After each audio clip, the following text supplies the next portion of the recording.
Hello everyone, Loremaster Sotek here, and let's talk about the future of Total War content. Easily one of the most exciting pieces of content we get for Total War is when new races appear to join the battles raging across the Warhammer world. Whether that was the civilization-hating beastmen, the tyrannical tomb kings, or the ever-hungry ogre kingdoms, these additions bring wondrous new experiences to players, whether indulging in the new race or simply facing off against fresh foes. They come with new mechanics that further excite the campaign experience, often opening up new avenues for older races simultaneously, while continuing to push the envelope for what Total War Warhammer 3 is capable of.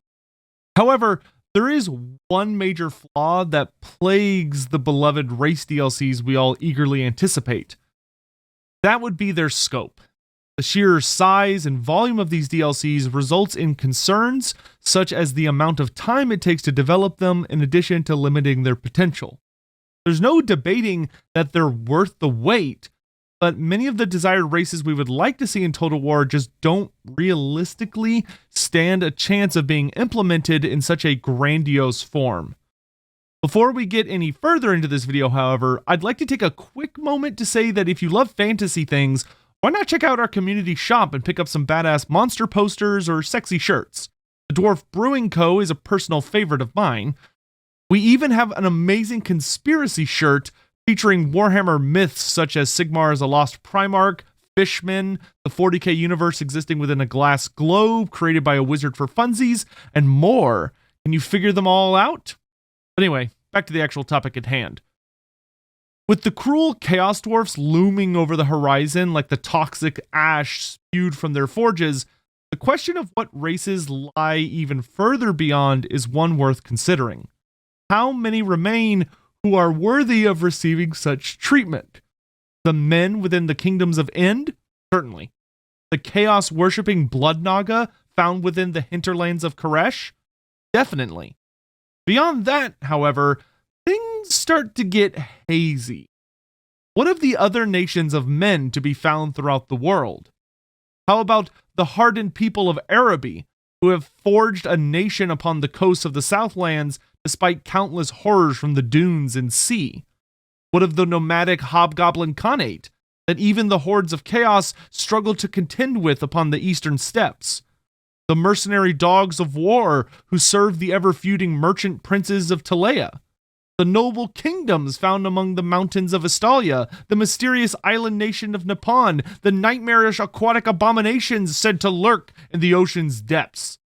These are all exciting races that deserve to be explored, but can any of them really be said to stand a proper chance of a fully fledged race DLC? The answer, sadly, is probably not. At the end of the day, there is a limited amount of resources and time that can be given to each project. Just looking at this list, which still leaves out even more minor factions such as the Halflings, who we'll speak about another day this week, has us looking at 8 at minimum races to follow the Chaos Dwarfs, which frankly seems completely unfeasible.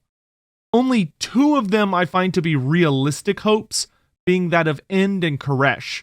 Large nations with plenty of space and enough breadcrumbs of lore to develop spectacular races intertwined with pieces of real history and mythology of the cultures that inspired their creation.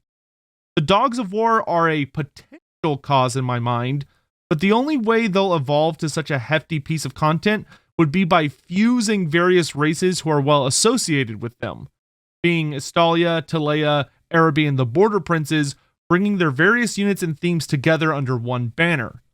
But that will potentially rob them of their unique themes, and still leaves a few nation-sized races out in the cold. So what can be done? Well, the thumbnail gives it away, so to put it bluntly, the time has come for mini race packs. This isn't a new concept within the Total War Warhammer community. It's not even a new concept to those who have listened to me ramble on about the future of Warhammer on my live stream. I do genuinely believe this would be an excellent type of content that is the only way we're going to see many of these races come to fruition. Instead of aiming for massive rosters of units with 2 to 4 starting legendary lords, instead focusing on 1 legendary lord, maybe 2, with very focused rosters that give a playable experience. Still distinct factions with solid mechanics and fun designs, but having a narrower scope would allow them to be produced much swifter and require less space on the Warhammer world map, which are critical issues. For instance, Araby showing up with only 1 legendary lord would still allow them to play a critical role in the game. Having their main, or only, character start in the Great Desert of Araby province, which could have some additional regions added as it currently only has 1, this would allow players to enjoy a campaign of fighting back against the undead scourge led by Archon the Black, who has been one of the greatest threats to Araby's people for thousands of years, ever since he was kicked out of Nehekara by Cetra.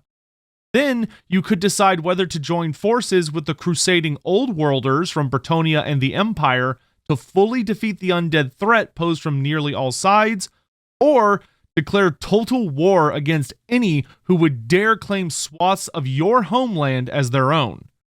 I cannot express my most deep, sincere belief that we as a community must convince Creative Assembly to consider many races as a viable form of DLC for Total War Warhammer 3. That is, if they haven't already begun creating these behind the scenes. It's no secret that quite a few interesting files about Marienburg were discovered within the game some time ago, so perhaps they might be one of the first examples we see of this. Granted, Marienburg could also just be a Lord Pack type DLC expansion for the Empire, but I still hold the faith that CA can wow us with something totally different and better than what we've come to expect. Just like how the Champions of Chaos DLC blew all prior restrictions or concepts of Lord Packs out of the water, I really would like to see the same thing done with races, though in a smaller form. In any event, I'll be putting at least 1 video a week covering the various races who I think would be best suited for mini race packs. Already, I've mentioned quite a few in this video you can expect to see me discuss, but let me know down in the comments if there are any other factions or races you think would be best suited as standalone races featuring only a single legendary lord, or 2, with a functional but relatively small roster. Next week, we will be starting with Araby. Thank you all for watching. I hope you enjoyed the video. Be sure to like and subscribe and all that YouTube crap, and I'll see you next time. Bye.